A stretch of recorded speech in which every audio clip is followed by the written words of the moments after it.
In the dusty center of an old west town, an orphaned girl timidly enters the most luxurious grocery store in the city. When hunger becomes unbearable, she makes a desperate decision. She takes a few eggs from the shelf, believing no one will notice. But the millionaire owner of the store has been watching her, waiting for just such a moment. In the town square, he orders a wooden stake to be built, ties the child to it, and hangs a sign around her neck that reads, "Thief." The public humiliation is calculated to break the girl's spirit and send a message to all the poor in the area. That's when a majestic white horse witnesses the cruelty and grows extremely agitated, refusing to leave the spot. What this brave animal does next will shock everyone. Before we begin, if you're an animal lover like we are, please subscribe to our channel so you don't miss any of our moving stories. Thank you. Now, let's get back to our story. The sun had not yet fully risen when the sound of small, bare feet padded across the dusty streets of Cedar Falls. The 7-year-old girl moved like a shadow between the wooden buildings, her messy brown hair swaying gently in the morning breeze. Her eyes, large and expressive, held a mixture of determination and fear that should never exist in one so young. She stopped before Whitmore's General Store, the most lavish establishment in town, where polished oak shelves displayed an abundance that seemed to belong to another world. The aroma of fresh bread mingled with the smell of leather and spices, creating an atmosphere that should have been welcoming. But for her, it was only a painful reminder of all she couldn't have. Her small feet hesitated on the threshold. Her stomach ached so fiercely she had to press her hands against it, trying to soothe the gnawing emptiness that had been her companion for days. She hadn't eaten anything substantial since the day before yesterday, when she'd found a few scraps behind the local saloon. Water from the public pump temporarily dulled the hunger, but it couldn't fill the void growing inside her. The girl stared through the display window at the white eggs, nestled carefully in a wicker basket. They were just eggs, she thought, trying to justify what she was about to do. Mr. Whitmore had so many. Surely he wouldn't miss a few. She knew the argument was flimsy, but the ache in her stomach spoke louder than the quiet voice of her conscience. Pushing open the heavy door, she stepped inside. The rich smell of provisions made her stomach rumble audibly. Each step on the waxed floorboards echoed like thunder in her nervous ears. Tall shelves stretched to the ceiling, laden with tins, sacks of flour, preserves, and candies that shone like jewels to her hungry eyes. From the back of the store, from behind stacks of merchandise, a pair of calculating eyes watched her. Harold Whitmore, a man in his 50s with a neatly trimmed mustache and impeccable clothes, had noticed the orphan girl enter. It wasn't the first time she had lingered around his establishment, always with that same famished, desperate look. Today, he was ready for her. The girl approached the basket of eggs with cautious movements. Her small hands trembled as she reached for her prize. 3 eggs, only 3. It would be enough to calm the pain and give her strength to find work, maybe helping one of the ladies with her cleaning or looking after smaller children. As her fingers touched the smooth shell of the first egg, a wave of relief and guilt washed over her. She knew it was wrong, but the alternative was to let hunger win completely. She tucked the eggs carefully into the torn pocket of her ragged dress, trying not to break them. It was then that a sharp voice cut through the silent store. "Well, well, well, what do we have here?" The girl froze. Her eyes widened in terror as Harold Whitmore emerged from the shadows like a predator that had finally cornered its prey. The smile on his face held no humor, only a cruel satisfaction that made the child's blood run cold. "I thought I might find you doing exactly this," he continued, walking slowly toward her. "A little thief, are we?" The girl tried to back away, but her legs were shaking so badly she could barely stand. The eggs felt like they weighed a ton in her pocket, evidence of a crime she couldn't fully comprehend. I was hungry," she whispered, her voice barely audible. "Hunger?" Harold scoffed, a harsh sound that bounced off the walls. "Hunger is no excuse for theft, and you are going to learn that the hard way." He moved closer, his steps deliberate and menacing. The girl realized there was no escape. The man had planned this moment, waited for it like a hunter waiting for the perfect kill. "This whole town is going to know what happens to little thieves," Harold declared, his eyes glinting with a cruelty that promised something terrible. The girl squeezed her eyes shut, wishing desperately this was just a nightmare. Harold Whitmore gripped the girl's arm with unnecessary force, his fingers leaving red marks on her delicate skin. She didn't resist. Life on the streets had taught her that fighting angry adults only made things worse. Her eyes filled with tears she fought to hold back, biting her lower lip until it nearly bled. "You're coming with me to the town square," Harold said, his voice thick with an authority that allowed no argument. "Everyone needs to see what happens when someone dares to steal from Harold Whitmore." The walk through the streets of Cedar Falls was a parade of humiliation. Townspeople heading out for their morning chores stopped to stare at the bizarre scene. The town's wealthiest merchant dragging a frail child by the arm. Some whispered among themselves, others looked away, but no one dared to intervene. The girl recognized a few familiar faces: the washerwoman who sometimes gave her a piece of bread, the blacksmith who let her warm herself by his forge on cold days, the retired schoolteacher who always smiled when they passed. They all looked surprised and concerned, but also too frightened to act. In the center of town, near the public well and the post office, Harold stopped. The location was strategic. Everyone who passed down Main Street would be forced to witness what happened there. He had chosen the perfect stage for his cruel spectacle. "Jimmy!" he yelled to a young man carrying lumber. "Go get me some rope and a board, now!" The young man hesitated, confused by the strange command, but Harold's determined expression made him obey quickly. Other residents began to gather, forming a small, curious circle around the unfolding scene. "Ladies and gentlemen of Cedar Falls," Harold announced with a theatrical voice, as if presenting a show. "Today you will witness what happens when someone decides they can simply take what does not belong to them." The girl trembled violently, not just from fear, but from the humiliation of being exposed before so many people. She knew almost every face in the growing crowd. They were the same ones who saw her begging for food or seeking shelter. Now they looked at her as if she were a dangerous criminal. When Jimmy returned with the materials, Harold began to construct a crude post in the middle of the square. With precise, deliberate movements, he hammered a wooden stake into the hard-packed earth, testing its firmness with violent tugs. "This is necessary," he muttered to himself, but loud enough for all to hear. "Too much compassion for the poor only encourages them to take more liberties. Someone has to teach them boundaries." The retired schoolteacher, a gray-haired woman named Martha, stepped forward. Her hands trembled slightly as she gathered the courage to speak. "Mr. Whitmore," she said, her voice firm but respectful. Surely there is a more appropriate way to handle this. She is just a child." Harold turned to her with a cold smile that didn't reach his eyes. "Mrs. Martha, with all due respect, it's precisely this kind of permissive thinking that has created this problem. This town needs discipline, not misdirected charity." The crowd murmured uneasily. Some nodded in agreement, while others looked uncomfortable with the escalating situation, but they all remained silent, intimidated by the dominant presence of the most powerful man in town. Harold finished preparing the stake and walked over to a small shed nearby, returning with a wooden sign and black paint. In large, bold letters, he wrote a single word: "Thief." The girl watched in growing horror as he threaded a rope through the sign, clearly meant to be hung around her neck. The reality of the situation finally hit her with its full force. She wasn't just going to be scolded or briefly punished. She was going to be made into a public example of humiliation. "This will last for as many days as it takes," Harold declared, testing the strength of the rope, "until every person in this town understands that private property is sacred."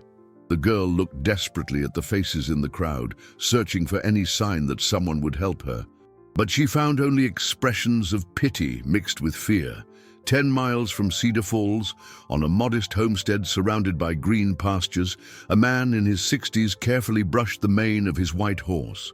Thomas Mackenzie had spent 40 years driving cattle across the dusty trails of the West. But now he enjoyed the tranquility of his retirement alongside his wife, Eleanor, and his most faithful companion. The horse, named Hope, was an extraordinary creature. His expressive eyes seemed to understand not just commands, but human emotions. Thomas often joked that the animal possessed a soul purer than most people he'd met in his life. "We need to head into town for supplies today," Thomas said, patting the animal's neck. "Eleanor's worried we're running low on flour and sugar." Hope nickered softly, as if agreeing with the plan. The horse had learned to associate trips to town with interesting adventures, and the chance to observe the human bustle that so fascinated him. As they hitched up the wagon, Thomas couldn't shake a strange feeling that had been nagging him since dawn. It wasn't anything specific, just an unease that made him keep glancing towards Cedar Falls. Hope seemed agitated too, stepping nervously and looking in the same direction. "You feel it too, don't you?"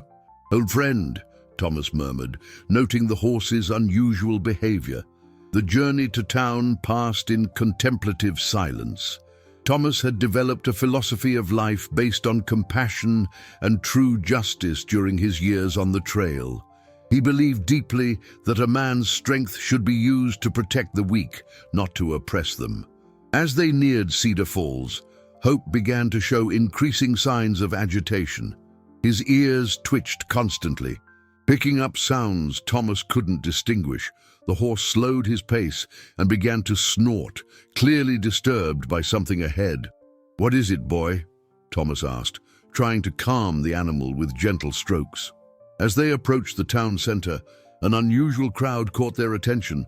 It was strange to see so many people gathered on a Tuesday morning, especially around the main square. Thomas steered the wagon in that direction, curious about what could have caused such a commotion. It was then that Hope saw the girl. The child was tied to the wooden stake, the sign with the word "thief" hanging from her small neck. Her disheveled hair partially covered her face, but it couldn't hide the silent tears streaming down her cheeks. Her tattered dress was even more rumpled, and her bare feet barely touched the ground. The horse stopped so abruptly he nearly threw Thomas from the wagon. His eyes fixed on the girl with an intensity the man had never witnessed. Hope began to whinny loudly, a sound that echoed across the square and made several people turn. "My God," Thomas whispered, finally understanding what was happening. "What kind of monster does this to a child?" Harold Whitmore, who was explaining the necessity of his educational lesson to the curious onlookers, was annoyed by the horse's noise. He approached the wagon with determined strides. "Control your animal," he said with authority. "We're conducting a serious matter here." Thomas climbed down from the wagon slowly, his eyes never leaving the bound girl. Hope continued to whinny, refusing to be calmed. The horse seemed to understand instinctively that something profoundly wrong was happening. "And what serious matter would that be?" Thomas asked, his voice thick with barely contained outrage. "This young lady was caught stealing from my store," Harold explained with pride. "I am demonstrating to the entire town that actions have consequences. Private property must be respected." Thomas looked at the girl, her large, frightened eyes, her small body trembling with fear and exhaustion. Then he looked at Harold, with his expensive clothes and satisfied expression. "She stole what exactly?" Thomas asked, his voice low but dangerous. "3 eggs, Harold replied, as if it were a significant sum. Hope whinnied even louder, as if protesting the injustice. The horse began to move toward the girl, ignoring the tugs on the reins. "3 eggs, Thomas repeated, incredulous. "You tied a child to a post for 3 eggs. The crowd began to murmur, some seeming uncomfortable with the confrontation developing between the two men. Harold Whitmore squared his shoulders. clearly irritated that his authority was being questioned. His eyes narrowed as he sized up the man before him, a simple, retired cattleman who dared to challenge his decisions in public. "Sir," Harold said in a condescending tone, "you clearly do not understand how a civilized community must function. It is not the eggs that matter, but the principle. If we allow one child to steal today, tomorrow we will have adults looting our stores." Thomas felt anger rising in his chest, but he kept his voice controlled. Years of driving cattle had taught him that patience was more effective than an emotional outburst. "And you think torturing a starving child is going to solve anything?" he asked, gesturing to the girl trembling at the stake. "It's not torture," Harold retorted, his voice rising a notch. "It is education. This town needs order, and order requires everyone to know their place." Hope remained agitated, moving ever closer to the girl despite Thomas's efforts to hold him back. The horse seemed drawn to the situation, his eyes fixed on the child's face. When he finally got close enough, he stretched out his neck and gently nudged the girl's shoulder with his muzzle. The girl lifted her eyes for the first time since being tied up. When she saw the white horse so close, a small, trembling smile touched her lips. It was the first show of kindness she had received on this terrible day. "Get that animal out of here!" Harold ordered, clearly bothered by the interaction. "It's interfering with the punishment." "The punishment," Thomas repeated, his patience finally wearing thin. "You call this punishment. I call it cowardly cruelty." The surrounding crowd began to murmur more loudly. Some residents seemed to secretly support Thomas's words, while others feared the consequences of defying Harold Whitmore. The tension in the square was palpable. "Listen here, stranger," Harold said, stepping toward Thomas with a threatening posture. "I own the largest store in this town. I employ half the men here, and I finance the other half. I don't take moral lessons from some old cattleman." "Then take this," Thomas replied, pulling a few coins from his pocket. "Here's the money for the eggs, with interest. Now let the girl go." Harold glanced at the coins with disdain. "You don't get it. This isn't about money. It's about respect. It's about showing everyone in this town that I will not tolerate challenges to my authority." "Your authority?" Thomas laughed bitterly. "What kind of authority needs to terrorize children to be respected?" Mrs. Martha, who had remained silent after her earlier attempt to intervene, stepped forward again. Her hands were shaking, but her voice was firm. "Mr. Whitmore, please, reconsider. This child has no family, no home. She was desperate." "Exactly why this lesson is necessary," Harold shot back. "Undisciplined orphans become criminals. I am preventing a larger problem." Dr. Samuel Hayes, a middle-aged man with a graying beard, also spoke up. "Harold, as a physician, I can tell you that exposing a child to the sun like this could cause serious harm to her health." "Dr. Hayes," Harold said with a cold smile, "I hope you aren't suggesting that I stop my work of educating this community. It would be a shame if our town were to lose faith in its only doctor." The veiled threat was understood by all. Dr. Hayes swallowed hard, but didn't back down completely. "At least let me examine the child to ensure she suffers no permanent damage," he pleaded. "She will suffer precisely the damage required to learn her lesson," Harold replied coolly. Thomas watched the exchange with growing indignation. It was clear that Harold was not only punishing the girl, but also intimidating anyone who dared to question his methods. The man had turned his cruelty into a display of power. Hope whinnied loudly again, as if protesting the entire situation. The horse positioned himself between the girl and Harold, a silent guardian. "Even the horse has more compassion than you," Thomas said, his voice laced with contempt. Harold smirked cruelly. "Compassion is a weakness this town cannot afford. You're free to leave at any time, stranger, but the girl stays here until I decide she's learned her lesson." The midday sun beat down relentlessly on the Cedar Falls town square. The girl had been tied to the stake for 4 hours, and the heat was beginning to make her small body tremble in a new way. It was no longer just fear that made her shiver. But the exhaustion and dehydration that were setting in, Thomas had remained in town, refusing to leave while the child suffered. Hope was restless, pacing in circles around the square, always keeping the girl in his line of sight. The horse had become a constant presence, a silent symbol of protest against the unfolding cruelty. "You're still here?" Harold asked, approaching Thomas with obvious irritation. "And I thought you would have realized by now there's nothing you can do." "I won't leave while an innocent child is suffering," Thomas answered firmly. "Someone needs to bear witness to your cruelty." Harold laughed, a harsh, unpleasant sound. "Cruelty? I'm being merciful. In the city I came from, thieves lost their hands. Here, she just loses a little dignity." The girl tried to speak, her voice coming out as a hoarse whisper. "Please." "Water." Thomas took a step toward her, but Harold blocked him. "No water. Thirst is part of the lesson. Perhaps now she'll understand the value of the things she tried to steal." "She's a child," Thomas exploded. "She understands nothing but the hunger she feels." Some residents had dispersed, unable to bear the spectacle, but others remained. Many looked uncomfortable, whispering among themselves and casting worried glances at the girl. But none dared to challenge Harold openly. Mrs. Martha returned with a cup of water, cautiously approaching the girl. "At least, let me give her a little water. It won't interfere with your lesson." "Absolutely not," Harold said, intercepting her. "You are undermining my authority, Mrs. Martha. I suggest you go back home before I start to question your fitness to educate this town's children." Martha stopped, the cup trembling in her hands.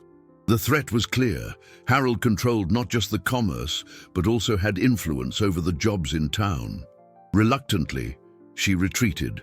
Hope watched the entire interaction, and as Martha backed away with the cup, the horse moved toward her.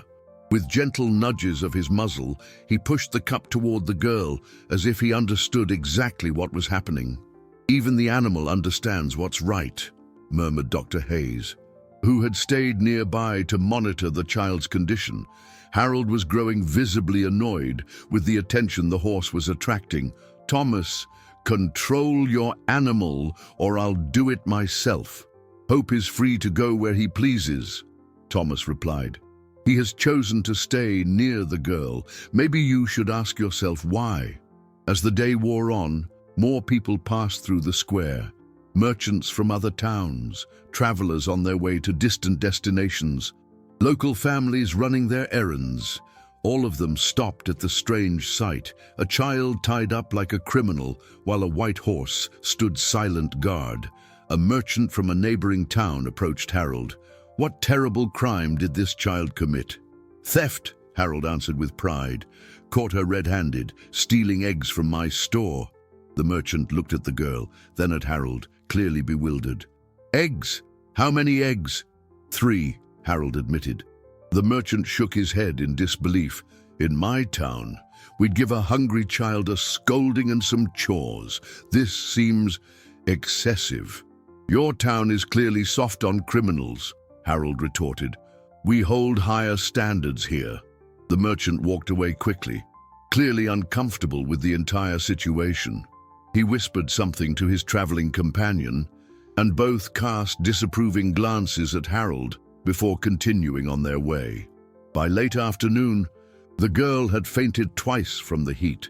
Each time, Hope positioned himself to offer shade with his body, showing an intelligence and compassion that moved everyone present. "This has to stop," Dr. Hayes said firmly. "She could suffer serious heat stroke." "She'll endure," Harold replied. "Frailty is just another weakness that needs to be stamped out." Thomas looked at the girl's pale, sweaty face and made a decision. "Eleanor would have my hide if I let this continue. I'm going for the authorities in the next town over." "Go right ahead," Harold said confidently. "They'll agree I'm well within my rights as the wronged property owner." But for the first time since the ordeal began, a flicker of uncertainty crossed Harold's eyes. Perhaps he was beginning to realize that his show of power might have consequences beyond his control. Nightfall brought a temporary relief from the scorching heat, but new torments for the girl tied to the stake. The chill of the early morning made her muscles cramp painfully, and the hunger had become a constant ache that shot through her small body. Hope had lain down near her, offering warmth and companionship through the darkest hours. Thomas had spent the night at the local inn, but couldn't sleep. Every time he closed his eyes, he saw the child's frightened face. At dawn, he returned to the square and found a sight that broke his heart. The girl had managed to curl up against Hope's side, and the horse remained perfectly still so as not to disturb her. "Good morning, Mr. Mackenzie," a soft voice said from behind him. Thomas turned to see Martha approaching with a basket covered by a cloth.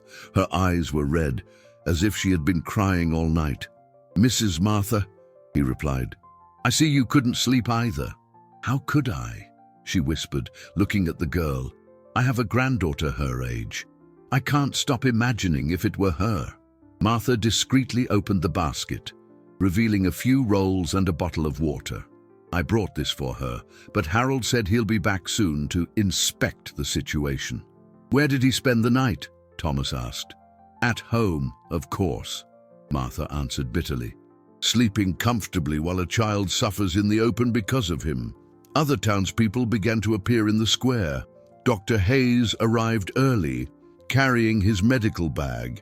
He approached the girl and, ignoring Harold's orders, began to examine her discreetly. "She's dehydrated and showing signs of severe exhaustion," he murmured to Thomas and Martha. "If this continues, there could be permanent damage." "Then we have to do something," Thomas said firmly. "But what?" Martha asked desperately. "Harold has too much power in this town. He can ruin any one of us." "Maybe it's time we found out if that power is real, or if it's just fear," Thomas suggested. As they talked, more residents gathered around the square. Sarah, the washerwoman, brought a blanket. The blacksmith, a large man named Ben, carried a steaming bowl of soup. Even a few of Harold's own employees showed up, clearly torn between loyalty to their boss and compassion for the child. "He can't be watching all the time," Sarah whispered. "If we take turns, we can care for her without him noticing." "And if he finds out?" Ben asked, worried. "He threatened to fire anyone who interfered." "Then let him fire me," a firm voice said. Everyone turned to see Elena Rodriguez, the owner of the small saloon. She was a strong woman who had lost her husband in a storm years ago and had raised 3 children on her own. "I've lived through worse than Harold Whitmore's anger," she continued. "I won't stand by and watch a child suffer." Her courage was contagious. One by one, the townspeople began to voice their support for the girl. The baker offered bread, the seamstress brought clean clothes, and even young Jimmy, who had helped Harold build the post, appeared with tears in his eyes. "I'm so sorry," Jimmy said to the girl. "I didn't know. I didn't think." The girl managed a weak smile, showing a capacity for forgiveness that deeply touched everyone present. When Harold finally appeared around noon, he found a scene he did not expect. The girl was visibly more comfortable, with a blanket around her shoulders and clear signs that she had received food and water. "What is the meaning of this?" he thundered, his face turning red with rage. "It means some of us still remember what it means to be human," Elena answered bravely. Harold looked around at the group of residents that had formed a protective circle around the girl. For the first time, he saw open defiance on multiple faces, not just Thomas's. "You are interfering in a legal matter," he said, trying to regain control. "I can have you all arrested for obstruction of justice." "What justice?" Dr. Hayes asked, stepping forward. "The justice of torturing a hungry child." "And what authority do you have to determine what justice is in this town?" Martha added, finding courage in the group's unity. Harold realized something had shifted overnight. The fear that had kept him in power was being replaced by collective outrage. But he was a man accustomed to winning power struggles, and he was not about to back down. "Very well," he said, his voice dangerously low. "Since you all wish to challenge my authority, perhaps it's time I reminded you who really runs this town." Hope whinnied loudly, as if sensing something terrible was about to happen.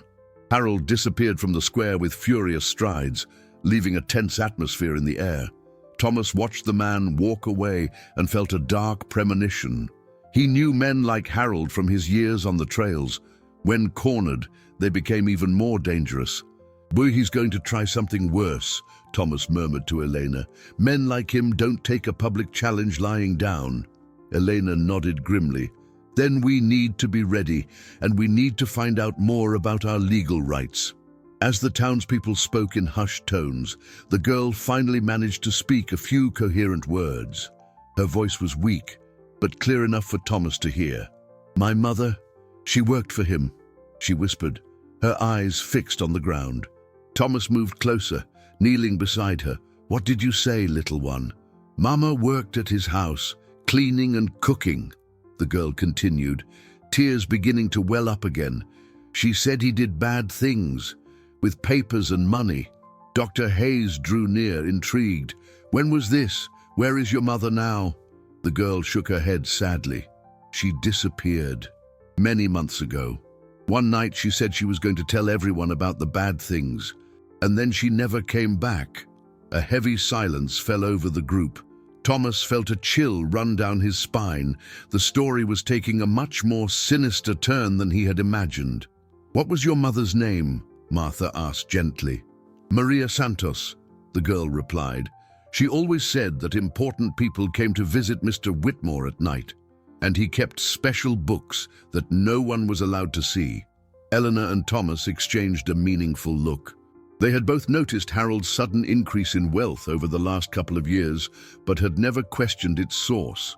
"Little one," Thomas said carefully, "do you remember anything else your mother said about these bad things?" The girl closed her eyes, concentrating. "She talked about wagons that came at night, filled with things that weren't supposed to be here, and about papers that lied about how much money he had." Ben, the blacksmith, who had been quiet until then, stepped forward. "I remember Maria. She was a good, honest woman. She vanished all of a sudden. Harold said she'd left for work in another city, but she would have never left me," the girl said with conviction. "She promised she would always stay with me." Dr. Hayes sighed deeply. If what this child is saying is true, Harold could be involved in something far more serious than cruelty. "Smuggling?" Elena suggested. "The money laundering. It would explain where all his sudden wealth came from." Thomas looked at the girl tied to the stake and felt a boiling rage build in his chest. "Are you saying he's not just punishing a hungry child? He's silencing a witness." "It would make sense," murmured Martha. "Why else would he be so determined to make an example of her? Maybe it's not about the eggs at all, but about making sure she never tells what she knows." Hope, who had remained calm during the conversation, suddenly became agitated. The horse began to whinny and paw at the ground, staring intently in the direction of Harold's store. "What is it, boy?" Thomas asked, following the animal's gaze.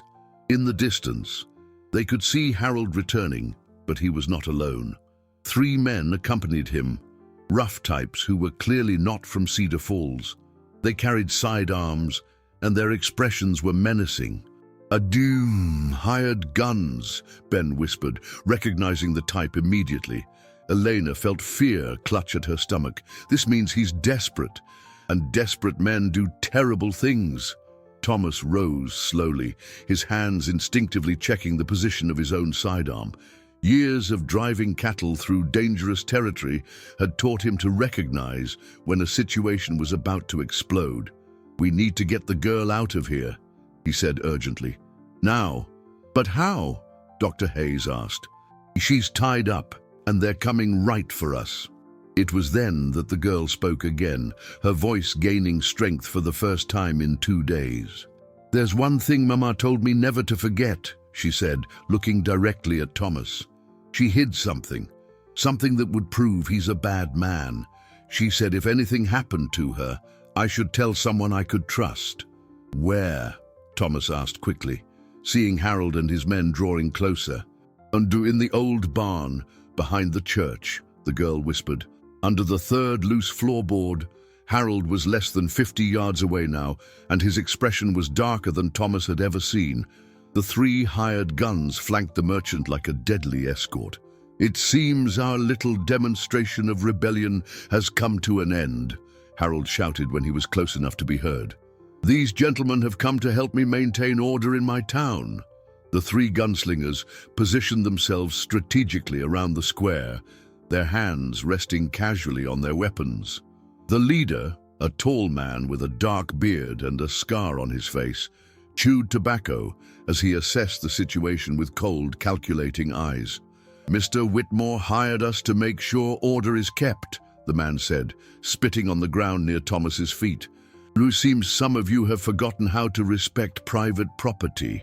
Thomas stood his ground, but he could feel the tension radiating from the group of townspeople around him.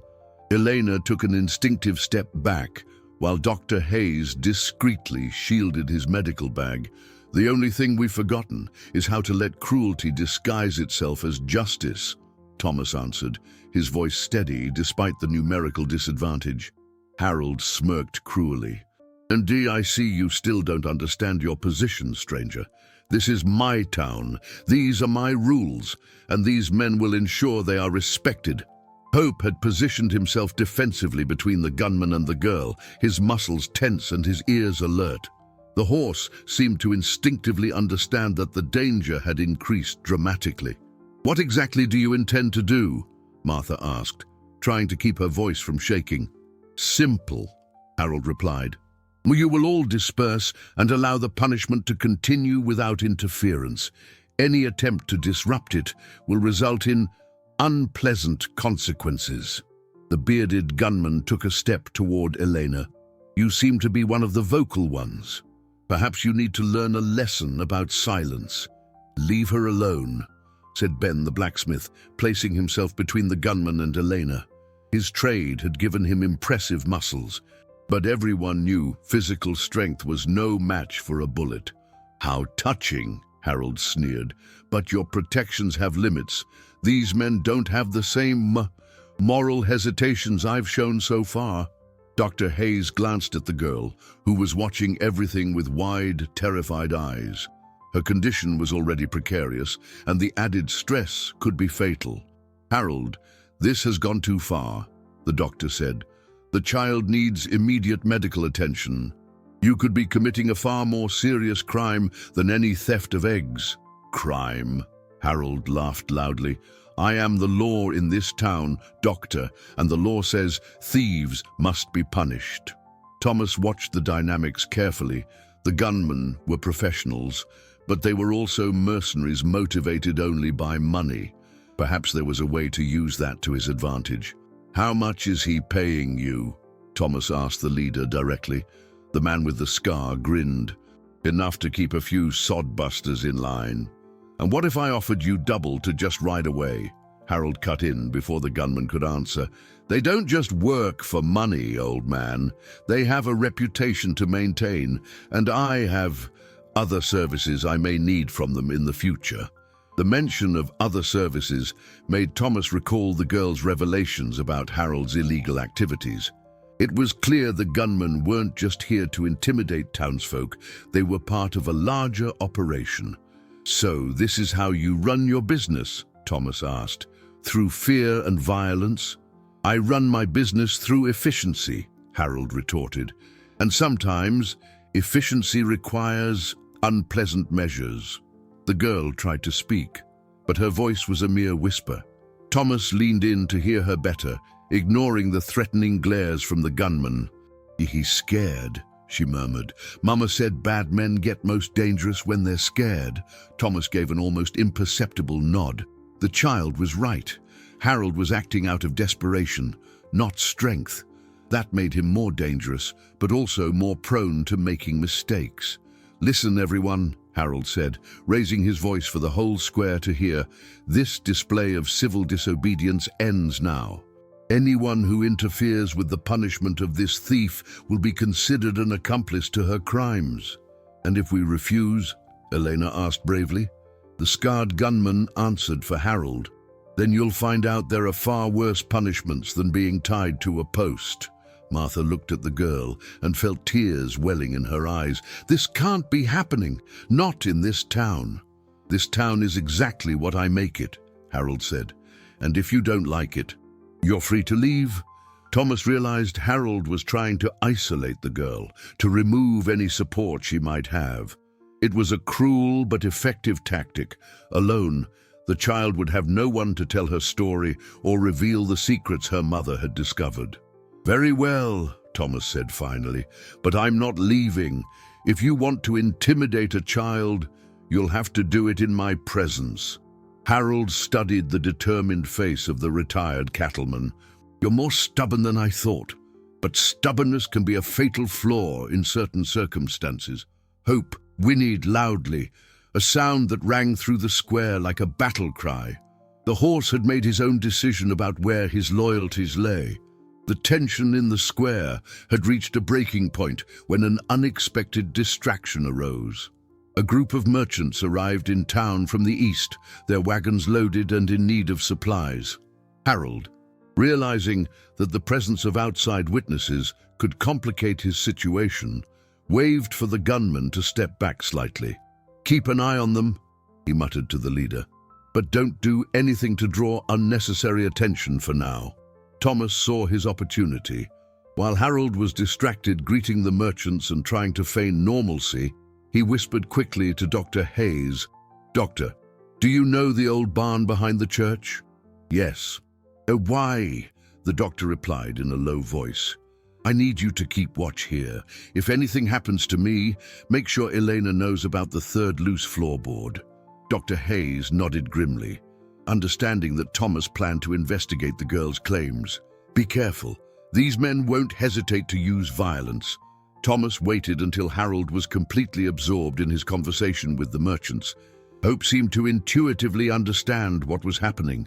The horse positioned himself to partially block the gunman's view of Thomas. Seizing the momentary confusion, Thomas slipped away from the square. His years on the trail had taught him how to move silently when needed, and he used all those skills to circle around the town's main buildings. The Cedar Falls Church was a simple wooden structure that had served the small community for over 20 years. Behind it, half hidden by overgrown bushes, stood an abandoned barn that had belonged to the former pastor. Thomas scanned the building carefully before slipping inside.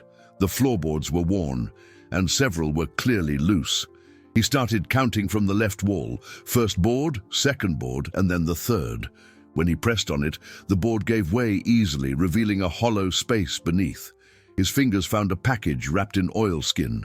With his heart pounding, Thomas pulled out the package and opened it carefully. Inside was a leather-bound ledger filled with a woman's delicate handwriting, several loose sheets of paper with numbers and names, and something that made Thomas swallow hard, the girl's birth certificate with the name Ana Santos clearly written. Thomas began to read Maria Santos's entries, and with every page, his outrage grew.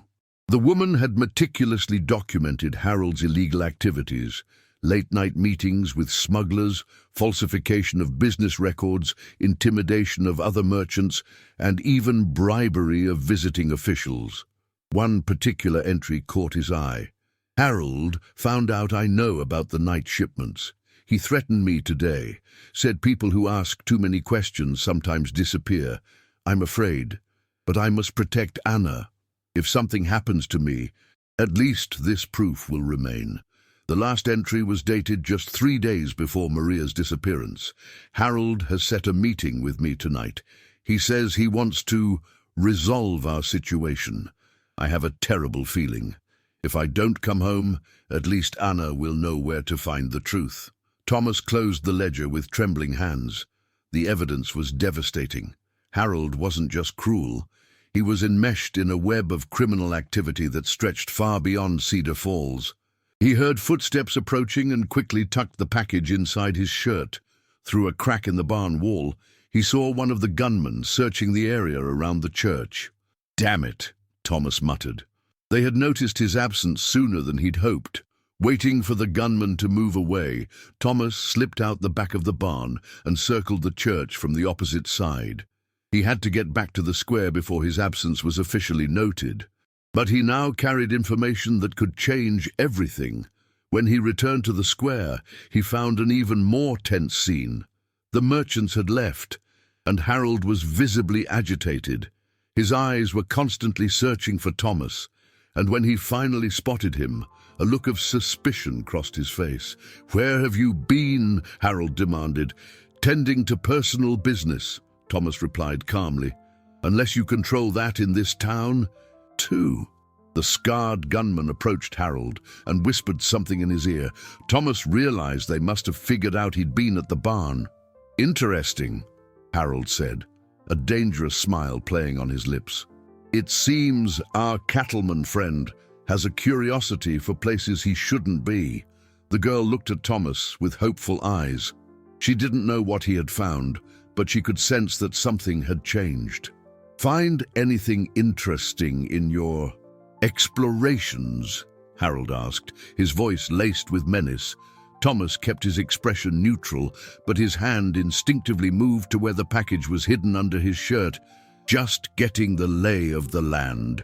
A man likes to know his surroundings if he's planning on staying a while." "Oh, you won't be staying long," Harold said. "In fact, I think your visit to Cedar Falls is coming to an end, much sooner than you planned." The scarred gunman took a step toward Thomas, his hand resting on the butt of his gun.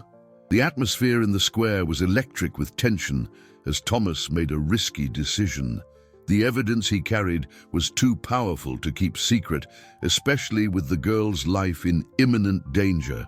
"Harold," Thomas said loudly, ensuring everyone in the square could hear him, "perhaps it's time we talked about Maria Santos." The effect was instantaneous. Harold visibly paled, his eyes widening in shock, and the gunmen immediately grew more alert. The girl lifted her head, tears welling in her eyes at the sound of her mother's name. "I don't know what you're talking about," Harold said, but his voice betrayed his nerves. "Of course you do," Thomas replied, stepping forward. "Maria Santos, mother to Anna, here. The woman who worked for you and found out things she wasn't supposed to know." Dr. Hayes, Elena, and the other townspeople looked between Thomas and Harold, beginning to understand that something much larger was unfolding before their eyes. "Anna?" whispered Martha, looking at the girl with new understanding. "Your name is Anna?"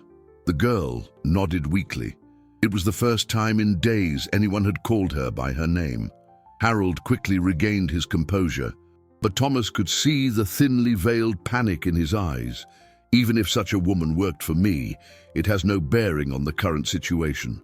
"It has every bearing," Thomas said, carefully pulling the ledger from his shirt, "especially when she documented your illegal activities in meticulous detail." The scarred gunman took a threatening step toward Thomas. "Drop that, now." "Or what?" Thomas asked, holding the ledger high for all to see.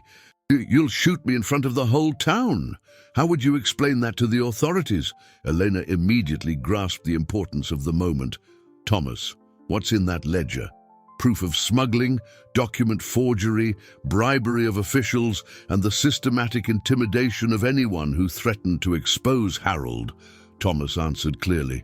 "And more importantly, evidence that Maria Santos disappeared because she discovered these activities." The crowd murmured in shock. Ben, the blacksmith, stepped forward. "Are you saying Harold did something to Maria?" "I'm saying Maria Santos feared for her life when she wrote these notes," Thomas replied, "and that she disappeared 3 days after Harold set a meeting with her to resolve the situation. Harold tried to seize back control of the narrative. Oh, these are just the fantasies of a disturbed woman. She left town of her own free will." "Abandoning her 7-year-old daughter?" Dr. Hayes asked incredulously. "What kind of mother would do that?" Anna managed to gather her strength to speak. "Mama would never leave me," she said, her voice broken but determined. "She loved me. She promised she would always protect me." The child's words deeply moved everyone present. Martha dabbed at her eyes with a handkerchief, while Elena clenched her fists in anger. "Enough!" Harold exploded. "I will not have my reputation destroyed by lies and speculation." "Then, let the proper authorities examine this evidence." Thomas suggested. "If it's all just lies, you have nothing to fear." "The only authorities here are me and my men," Harold said, gesturing to the gunmen. And we've decided you've been a threat for long enough." The leader of the gunmen drew his weapon, but hesitated when he realized the entire town was watching. Killing a man in public would be difficult to explain, even for seasoned mercenaries. Hope, who had stayed close to Anna throughout the confrontation, suddenly became violent. The horse began to whinny loudly and stomp his hooves, as if sensing imminent danger. "Something's coming," Ben said. Looking down the main road, a cloud of dust was approaching quickly. It soon became clear that it was a group of riders, at least 6 men on horseback, heading straight for Cedar Falls. Harold looked nervously toward the riders. "Who are they?" Thomas smiled for the first time in days. "Remember when I said I was going for the authorities? Looks like they've arrived." Harold's face went ashen. "You wouldn't dare." "I dared," Thomas confirmed.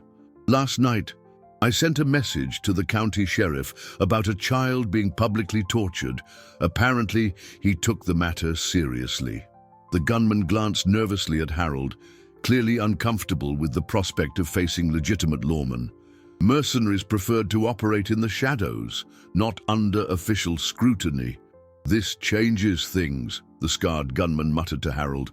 "We didn't sign on to face down a sheriff." Harold realized his situation was deteriorating rapidly. He had incriminating evidence in Thomas's hands, approaching lawmen, and his own men were beginning to waver. "Let the girl go now," Thomas said firmly, "before this gets any worse for you." "Never," Harold snarled. "She knows too much. If I let her go, you confirm that she does, in fact, know something that incriminates you." Dr. Hayes finished for him. "Thank you for that public confession." Harold realized his mistake, but it was too late. The riders were less than 200 yards from the square. Sheriff Jacob Morrison dismounted with the authority of a man accustomed to handling complex situations. At 50, he had seen enough of human nature to recognize immediately that the scene before him was profoundly disturbing. His 5 deputies took up strategic positions around the square. "Can someone explain to me why a child is tied to a post in the middle of this town?" the sheriff asked, his voice carrying the full weight of the law. Harold quickly tried to regain control of the situation. "Sheriff Morrison, what a pleasure to see you in Cedar Falls. This is simply a local matter of justice. The child was caught stealing from my store." "Justice," the sheriff repeated, approaching Anna and examining her condition. The girl was visibly dehydrated, her clothes filthy and rumpled, her eyes showing signs of trauma. "This looks more like public torture." Thomas stepped forward. "Sheriff, my name is Thomas Mackenzie. I'm the one who sent for you. But since then, we've discovered this situation is far more complex than we first thought." "Go on," the sheriff said, his eyes scanning the hired guns who were trying to blend discreetly into the crowd. "This girl is Ana Santos, daughter of Maria Santos, who disappeared several months ago after uncovering Mr. Whitmore's illegal activities," Thomas explained, offering the ledger to the sheriff. "This is the evidence her mother collected." The sheriff took the ledger and began to flip through it quickly, his brow furrowed deeper with each page he read. "Smuggling, forgery, bribery, these are very serious accusations." "They're lies," Harold protested, but his voice cracked with strain. "And the fantasies of an unstable woman, a woman who conveniently disappeared after threatening to expose these fantasies," Dr. Hayes noted, joining the conversation. One of the sheriff's deputies approached discreetly. "Chief, I recognize those 3 men," he said, nodding toward the gunmen. "They're known mercenaries. They have warrants out for them in 2 counties." The hired guns realized they had been identified. The leader whispered something to the others, and the 3 began to edge away slowly in different directions. "Deputies, detain those men for questioning," the sheriff ordered calmly. "They have no authority here," Harold shouted desperately. "This is my town." "Mr. Whitmore," the sheriff said with forced patience, No town is above the law of the territory, and based on what I'm seeing here, there's more than enough for a full investigation." Hope had approached the sheriff and was gently nuzzling Anna. The horse seemed to understand that help had finally arrived. "First, let's get this child free," the sheriff said, pulling out a knife to cut the ropes. "Doctor, I assume you're the local physician?" "Yes, sir," Dr. Hayes answered promptly. "Examine the girl immediately. I want a full report on her physical condition." When the ropes were cut, Anna collapsed into the arms of Martha, who had rushed forward to catch her. The retired schoolteacher held the child gently, whispering words of comfort. "It's over, dear," Martha murmured. "You're safe now." Harold watched his authority crumble before his eyes. "You don't understand," he said, a note of panic creeping into his voice. "This town needs order. Without strict discipline, everything falls apart. True discipline comes from justice, not cruelty," the sheriff replied.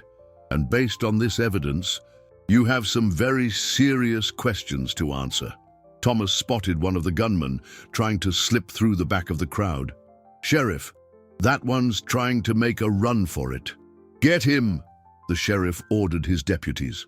The chase was brief. The gunmen were on unfamiliar ground and outnumbered. Within minutes, all three were in custody. Elena approached the sheriff. "Sir, is there anything we can do to help Anna?" "She has no family.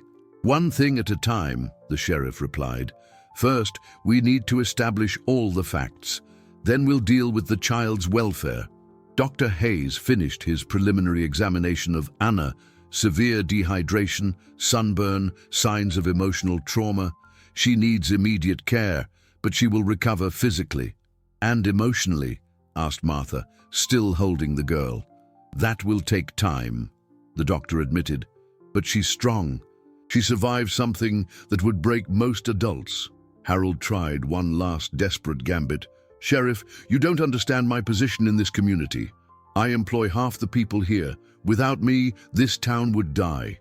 "Mr. Whitmore," the sheriff said calmly, "a town that survives on fear and intimidation is already dead. It just doesn't know it yet." Anna lifted her head from Martha's arms and looked directly at Harold. For the first time since it all began, she showed no fear, but something akin to pity. "You hurt a lot of people," she said, her voice weak but clear, "but mostly, you hurt yourself." The child's unexpected wisdom silenced the entire square. Even Harold seemed shaken by the simple but profound words. The sheriff closed Maria Santos's ledger. "Mr. Whitmore, you are being detained for questioning in connection with the disappearance of Maria Santos and other illegal activities. You have the right to remain silent." 3 days after Harold's arrest, Sheriff Morrison returned to Cedar Falls with news that would change everything. Anna had spent that time recovering at the home of Dr. Hayes and his wife, Margaret, surrounded by the affection of the townspeople who felt guilty for not acting sooner. Thomas was in the square with Hope when he saw the sheriff approach with a grave expression. The white horse, who had become Anna's unofficial guardian, nickered softly, as if sensing something important was about to happen. "Thomas," the sheriff called out, dismounting, "I need to speak with you and the girl. It's about her mother." Thomas's heart quickened. He had been dreading this moment, knowing the revelations could be devastating for a child still clinging to the hope of seeing her mother again. Is it bad news?" Thomas asked cautiously. The sheriff sighed deeply. "It's complicated," Harold confessed, "but there's more to the story than we thought." They walked together to Dr. Hayes's house, where Anna was sitting in the garden, playing with a cat she had adopted. She looked much better physically. Her cheeks had color again. Her hair was clean and combed, and she wore a new dress the town's women had sewn for her. When she saw the sheriff approaching, Anna stood up quickly. "Dad, did you find out about Mama?" The sheriff knelt to be at the girl's eye level. "Anna, I need to tell you some important things. Some are hard to hear, but others might bring some hope." Dr. Hayes and his wife Margaret joined them, as did Elena, Martha, and Ben.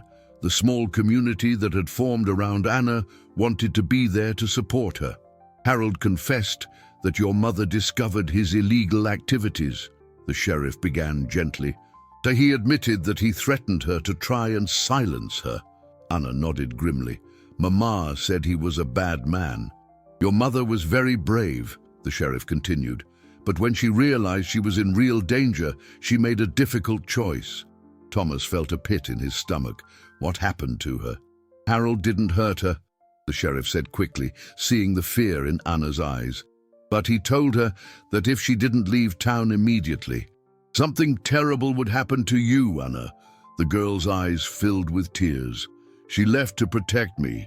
More than that, the sheriff said, a small smile appearing on his face. She went to the territorial capital to get help from federal agents. She wanted to make sure Harold was arrested and that you would be safe. Anna blinked, confused. So, she's alive. Very much alive, the sheriff confirmed. In fact, she's been working with federal agents for months, gathering evidence against Harold and his smuggling ring. When she heard you were in danger, she wanted to come back immediately, but the agents convinced her to let us handle the situation first. The ensuing silence was broken only by Anna's relieved sobs. Martha stepped forward and hugged the girl, who was trembling with emotion. "When can I see her?" Anna asked through her tears. "She's on her way here now," the sheriff replied. "She should arrive later today." Thomas felt a wave of relief wash over him. Hope whinnied loudly, as if sharing in the joy of the moment. "There's more," the sheriff continued. "The investigation revealed that Harold was involved in a smuggling ring that stretched across the entire territory. His arrest led to the capture of several other criminals." Elena shook her head in disbelief. "So Anna didn't just survive this terrible ordeal, she helped bring down an entire criminal enterprise." "Exactly," the sheriff confirmed. "Her courage in telling us what she knew was key to connecting all the pieces." Dr. Hayes looked at Anna with admiration. "You are a very special young lady, Anna Santos." The girl wiped her tears and looked at Thomas. "Mr. Thomas, thank you for not giving up on me." Thomas felt his own eyes well up. "I could never give up on you, little one, and neither could Hope." As if understanding he was being mentioned, the horse approached Anna and gently nudged her head with his muzzle. The special bond between them had become one of the most beautiful things Thomas had ever witnessed. "When Mama gets here," Anna said, stroking Hope, "I want her to meet my protector. I want her to know how you all took care of me." The sheriff looked at the assembled group. Thomas with his extraordinary horse, Dr. Hayes and his wife, Elena with her courage, Martha with her compassion, Ben with his quiet strength. "This girl was luckier than she could ever know," he said. "She found a real family in all of you." Anna smiled through her tears. "It wasn't luck. It was love." The sun was beginning to set when a carriage appeared on the road leading into Cedar Falls. Anna stood on the porch of Dr. Hayes's house, her eyes fixed on the horizon, her hands clasped nervously. Beside her, Hope waited patiently, as if he understood the gravity of the moment. "It's her," Anna whispered, as the carriage drew close enough to make out the familiar silhouette of the woman sitting beside the driver. Thomas, watching from the square, felt his throat tighten with emotion. All the residents who had become involved in Anna's plight were present. Elena had closed the saloon early.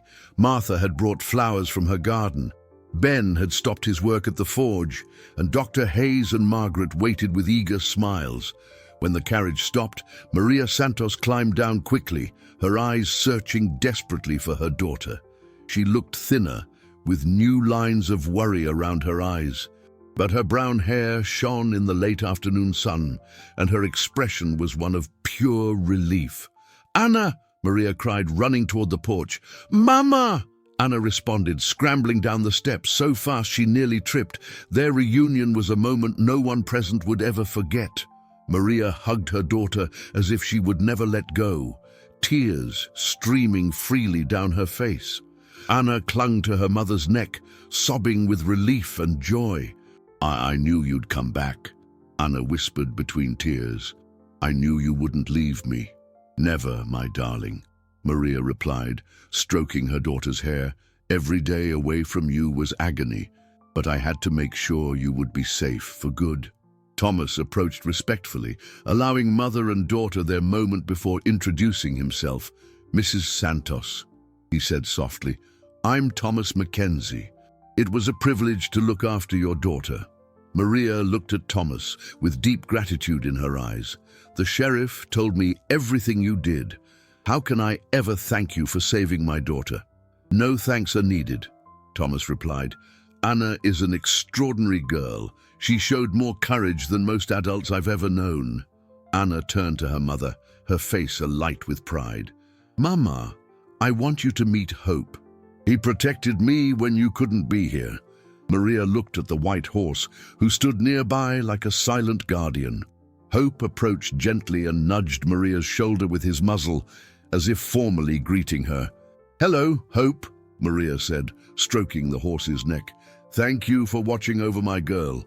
Dr. Hayes came forward with his wife. "Mrs. Santos, your disappearance caused Anna great suffering, but we now understand you did what you had to do." "It was the hardest decision of my life," Maria admitted, "but Harold had threatened me directly.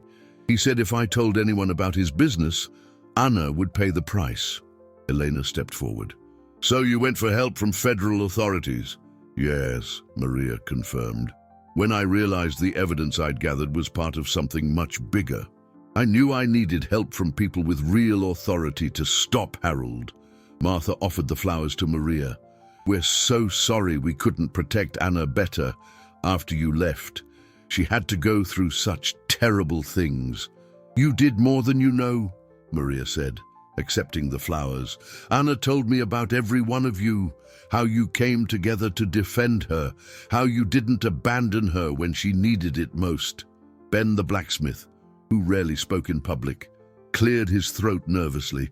"The girl, she's a special one, taught us about courage." Anna beamed at Ben. "Mr. Ben, tell Mama how you stood in front of the bad man to protect Mrs. Elena."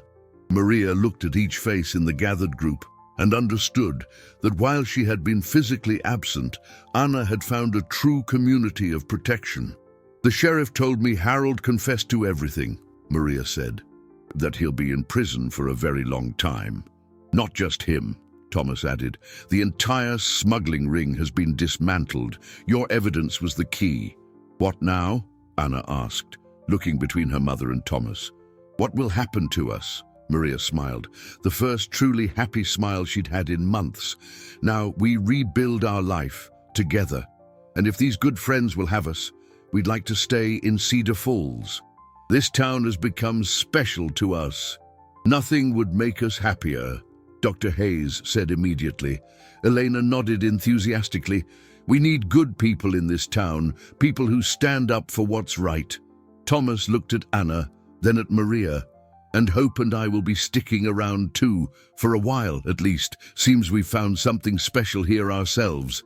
Anna ran to Thomas and hugged him tightly. "Thank you for not giving up on me. Thank you for believing Mama would come back." "I always believed," Thomas said softly, "and I'll always believe in you, Anna Santos."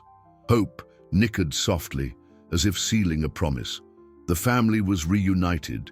Justice had been served, and a community had discovered its own strength through compassion. 6 months later, Cedar Falls was a completely different town. The morning sun lit up the central square where, in place of a post of humiliation, a small garden bursting with colorful flowers now grew. At the center of the garden, a small brass plaque bore a simple inscription in memory of the courage that transforms a community. Anna Santos, now 8 years old, rode happily through the streets on Hope, her loose hair dancing in the wind. The white horse had officially become hers, a gift from Thomas she had accepted with tears of joy. Together, they visited the townspeople, spreading smiles and reminding everyone of the power of kindness. "Good morning, Mrs. Elena," Anna called out, stopping in front of the saloon, which was now known as the social heart of the town. Elena came out, wiping her hands on her apron, her face lit by the warm smile that had become her trademark. "Good morning, dear. Is your mother already at work?" "Yes. She said she's finishing the new ledgers for Mr. Ben today," Anna replied, patting Hope's neck. Maria Santos had become the town's official bookkeeper, helping the small merchants organize their businesses honestly and transparently. Her experience with Harold's irregularities had made her an expert at detecting and preventing fraud. Thomas appeared around the corner, walking with a lighter step than he'd had in years. He and Eleanor had decided to move permanently to Cedar Falls, where Thomas had been unanimously elected as the new local sheriff by the townspeople. "Anna, how's our official patrol this morning?" Thomas asked, patting Hope. "Hope and I are making sure everyone is all right," Anna replied seriously. "It's our job to look after our town." The responsibility Anna felt for the community had developed naturally from her experience. Instead of leaving her bitter, the suffering had awakened in her a deep compassion for others in need. "And what did you find on your patrol?" Elena asked, playing along. "Mrs. Martha is teaching 3 new children at the school. Dr. Hayes helped Mrs. Rodriguez with her baby who was born yesterday, and Mr. Ben is making a new horseshoe for Farmer Johnson's horse," Anna reported proudly. Thomas smiled. The girl had become a vital link between all the residents, always knowing who needed help and connecting people who could support each other. A movement at Harold's old store caught everyone's attention. The building had been turned into a town co-op, run by the residents themselves, where everyone shared resources and profits. Maria emerged from the building carrying a folder of documents. "How are the new books looking?" Thomas asked. "Perfect and transparent," Maria answered with satisfaction.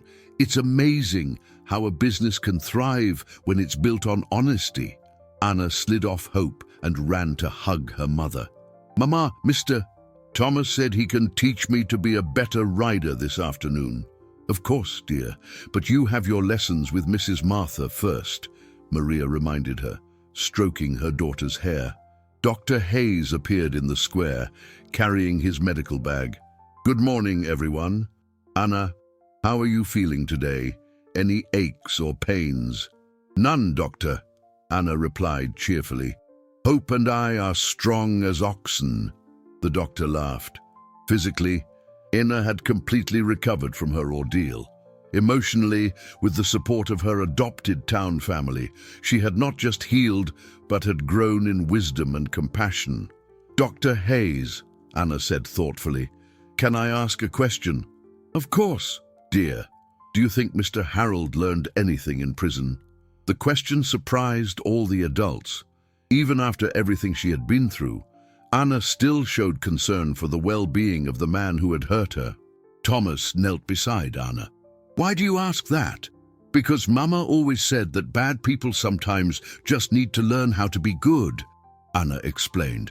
"Maybe he's learning now." Tears welled in Maria's eyes. Her daughter had turned trauma into wisdom, pain into compassion. "You're right," Thomas said softly, "and regardless of what Harold learns or doesn't, you taught us that kindness always wins against cruelty in the end." Hope nickered softly, as if in agreement. The horse had become more than a pet. He was a symbol of the protection the community offered its most vulnerable members. "Come on," Elena said. "I've brewed a special pot of coffee to celebrate another peaceful day in our town." As the group walked toward the saloon, Anna mounted Hope again and rode in circles around them, laughing gleefully. Her laughter echoed across the square, a sound that had replaced the echoes of suffering that once filled that space. Thomas looked at the scene, Anna, free and happy, Maria, radiant with motherly pride, the townspeople, united in true community, and understood he had witnessed something extraordinary. A starving girl who had stolen 3 eggs out of desperation had become the catalyst for the transformation of an entire town. Hope stopped near the garden where the post had once stood. Anna dismounted and placed a fresh flower at the small memorial. It was her daily ritual, not to remember the pain, but to celebrate the strength she had found to overcome it. "Thank you," she whispered to the flower, "for teaching me that even in the darkest times there is always hope." Hope gently nudged Anna's shoulder with his muzzle, and together they rejoined the family they had chosen. A family bound not by blood, but by love, courage, and the shared decision that kindness would always prevail. The sun shone brightly on Cedar Falls, illuminating not just a town, but a community that had learned that true strength lies not in dominating the weak, but in protecting them, nurturing them, and allowing them to flourish.